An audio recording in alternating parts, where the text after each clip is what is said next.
তাহলে ইবাদত আমাদের করা লাগবে কি যে আল্লাহর ঘর মসজিদে যখন আযান দেবে মনে রাখবেন ইসলামের প্রথম দাওয়াত ছিল কালিমা লা ইলাহা ইল্লাল্লাহ মুহাম্মাদুর রাসূলুল্লাহ সাল্লাল্লাহু আলাইহি ওয়াসাল্লাম।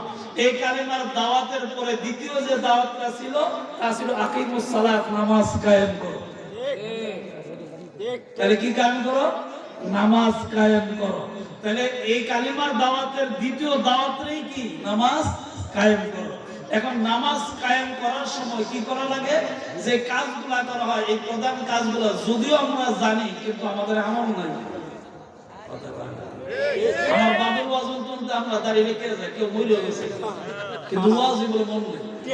তা আমি তো আজ 2.5 বছর ধরে ওয়াজ করতে আছি, তো অবস্থাটা কি এই জন্য আমি শুরুতেই কইছি মনের কান দিয়ে শুনেন, আমলের নিয়তে শুনেন। আল্লাহ পাকের কুদরত বলা যায় না। পয়গম্বর ডাক দিয়ে বলে উম্মতরা রে, তোমাদের পরশিন পাশের মসজিদে যখন আযান দিবে মুয়াজ্জিন, আযান যখন দেওয়া হবে আযানের ভিতরে মুয়াজ্জিন বলবে হাইয়া আলাস সালাহ।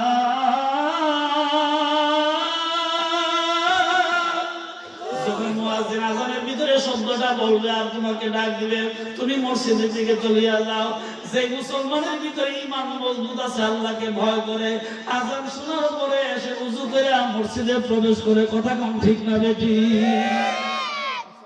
আর সে বাড়িতে বইলে আসে যে আমার বিবি, আমার মেয়ে, মা যারা ঘরে আসো তোমরা ঘরে নামাজ পড়ো, আমি আমার ছেলের হলে মসজিদে যাই।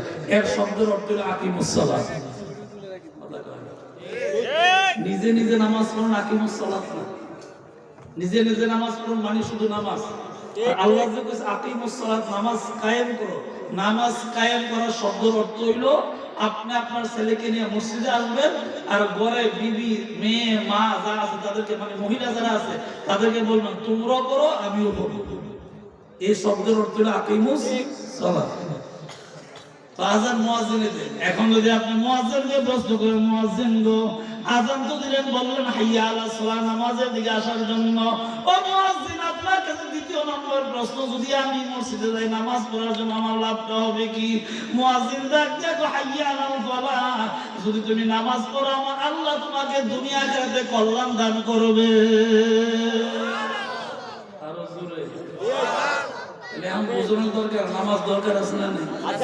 আরো জোরে কর। নামাজ আমরা করি ঠিক, মসজিদের ভিত্তিতে বাইরে। আমি আমাদের কথা কই না, আমাদের দেশে এইরকম কিছু মানুষ আছে যে ইমামের পিছনে নামাজ পড়ে মসজিদের বাইরে, এই ইমামের বদনাম করে। নামাজ কার কাছে দিয়েছেন আপনারা? কোথাও একটি যেহেতু বিহার চালিমা গেছে বইটা, হ্যাঁ 12 বছর নামাজ পড়ছে। আচ্ছা আপনাদের নিজের মানুষেরও বলি, আপনাদের প্রশ্ন একটা মসজিদে আপনাদের যেটমরও বাংলাদেশের যে কোনো জায়গায় অথবা পৃথিবীর যে কোনো জায়গায় হোক, একটা মসজিদের ইমাম কি আজীবন থাকে? আজীবন থাকে না, ইমাম পরিবর্তন হয়। মাদ্রাসা হলে মাদ্রাসার শিক্ষক পরিবর্তন হয়, হয়তো কোনো কোনো সমস্যার কারণে হয় অথবা বয়সের কারণে হয়, বিভিন্ন কারণে হয়। তো আপনি যে 12 বছর আমার পিছনে নামাজ পড়লেন, আমি তো 12 বছর আমরা ইমামতি করতাম না, আমি মনে করেন গেলাম তো ভাই, কারণ আমি গেছি গিয়ে আপনি আমার পিছিয়ে কুদুর কুদুর, তো 12 বছর কার পিছিয়ে নামাজ পড়লেন? এই কুদুর কুদুর গেল কুদুর, হ্যাঁ নামাজ গেল কুদুর।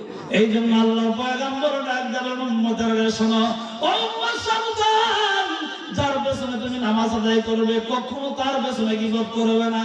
যদি তোমার চোখের ভিতরে ইমাম সাহেবের কোনো ধরা পড়ে তাহলে আস্তে করে আড়ালে যাইয়া ইমাম সাহেবকে আলাদা কইরা সবার সামনে নয়, নীরব একটা গহীন একটা জায়গার ভিতরে, মানে আলাদা একটা জায়গার ভিতরে সুন্দর করে ইমাম সাহেবকে কানে কানে বলে দিবে ইমাম সাহেব কোনো ফেরেশতা না, ইমাম সাহেব মানুষ।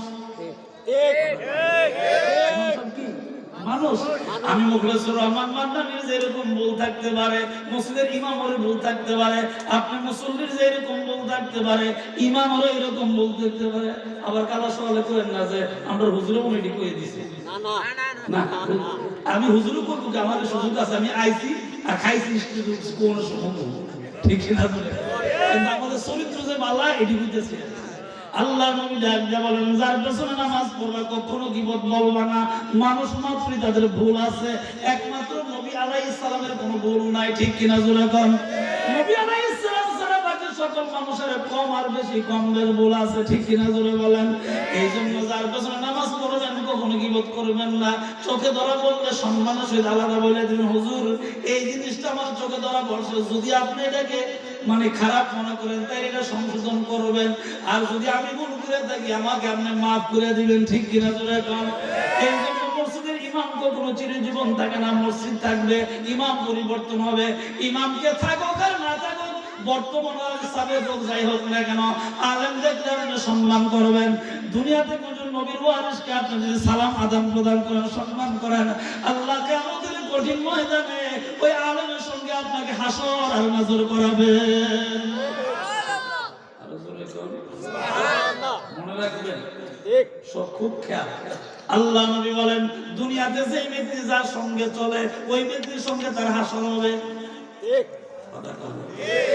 আল্লাহ নবী বলেন,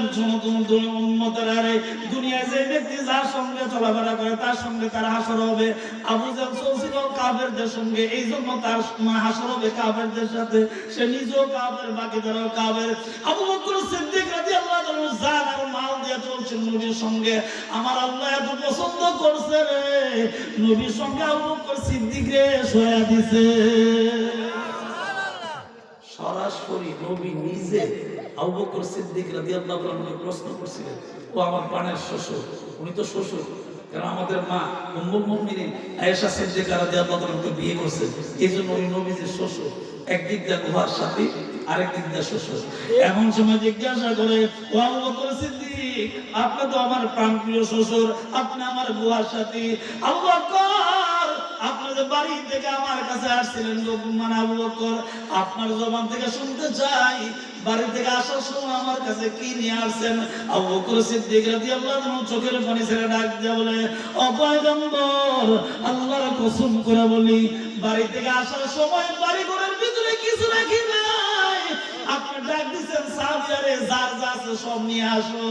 আমার বাড়িতে আমি শুধুমাত্র কালিমাটা রাইখা বাকি সব নিয়ে দরবারে হাজির। আরো জোরে তাহলে যার সঙ্গে যার চলা তার সঙ্গে তার হাসর। হাতের মধ্যে তরোয়ালটা নিয়ে ওমর বিন খাত্তাব রাদিয়াল্লাহু আনহু ঘর থেকে বের হয়ে গেছেন, নবীর দেহ থেকে আল্লাহ আলাদা করে দিবেন। আল্লাহ কো কাম, সুবহানাল্লাহ বলবেন। আল্লাহ নবী আল্লাহর কাছে দোয়া করে, আল্লাহ গো, দুই উমর থেকে এক উমরকে তুমি কবুল করো, যারা তুমি পছন্দ করো। আরাইবের বিশ্বাস, এই পণ্ডিত বাংলা কিতাবের পণ্ডিত করো। আরাইবের বিশ্বাস দোয়া করছে, আকসিনা ঈদগার মধ্যে দোয়া করার পরে আসমান থেকে বৃষ্টি পড়ছে। তুমি কত বড় হুজুর হইছো, হ্যাঁ? আরাইবের বিশ্বাস ভুল করতে যাও। আল্লাহর ভয় নম্বর হাত তুলে দোয়া করছেন, আল্লাহ দুই উমর থেকে এক উমরকে তুমি কবুল করো। আমার আল্লাহ সাথে সাথে নবীজির দোয়াটা শুনতে দেরি হইছে। উমর বিন খাত্তাবের ছেলে উমরকে আল্লাহ পাক কবুল করছেন। হাতের মধ্যে তলোয়ার টানে রাস্তায় বের হয়ে গেছে। বোন জামাইকে ধমক দিছে, বোনকে ধমক দিছে, সাহস তো তোদের কম না। আমি দুনিয়ায় জীবিত থাকা অবস্থায় কালিমা পড়ো, কোরআন তেলাওয়াত করো, সাহস তো কম না। রাস্তায় মানটা তলোয়ার টানে বের হওয়ার পরে ডাক দিয়ে সামনের দিকে অ্যাডভান্স হয় না, যাও না, কো না, আমি আব্দুল্লাহর ছেলেকে দেখতে চাই। রাস্তার ভিতরে নবীর সঙ্গে সাক্ষাৎ হয়ে যায়। নবীর নুরানি চেহারার দিকে যখন তাকাইছে, ডান হাত থেকে রাঙ্গা তলোয়ারটা কাঁপতে কাঁপতে জমিনে পড়ে গেছে। আরো জোরে, আরো জোরে। ওমরের চেহারার দিকে নবীজি তাকালেন, আরে নবী কেমন নবী ছিল, কেমন উম্মতের দরদ ছিল। নবীজি ওমরের চেহারা, ওমর রাদিয়াল্লাহু তাআলার চেহারার দিকে তাকাইলেন, প্রশ্ন করলেন, ওমর রাঙ্গা তলোয়ার নিয়ে ঘর থেকে বের হইছে আমার দেহ থেকে কান্নাটা আলাদা করার জন্য। এই মুহূর্তে তোমার হাত থেকে তলোয়ারটা কাঁপতে কাঁপতে তুমি কেন পড়লো, কেন লাফাইলা? ওমর রাদিয়াল্লাহু তাআলা একদম পয়গম্বর, মনে কষ্ট দিবেন না, বেয়াদবিটা maaf করে দিবেন। আমার নিয়ত ছিল আপনাকে দুনিয়া থেকে শেষ করে দিব। আপনার চেহারা মোবারকের দিকে তাকাইয়া পেছনের সব ভুইলা গেছি। সবাইকে মদিনা নিলা, আমায় নিলা।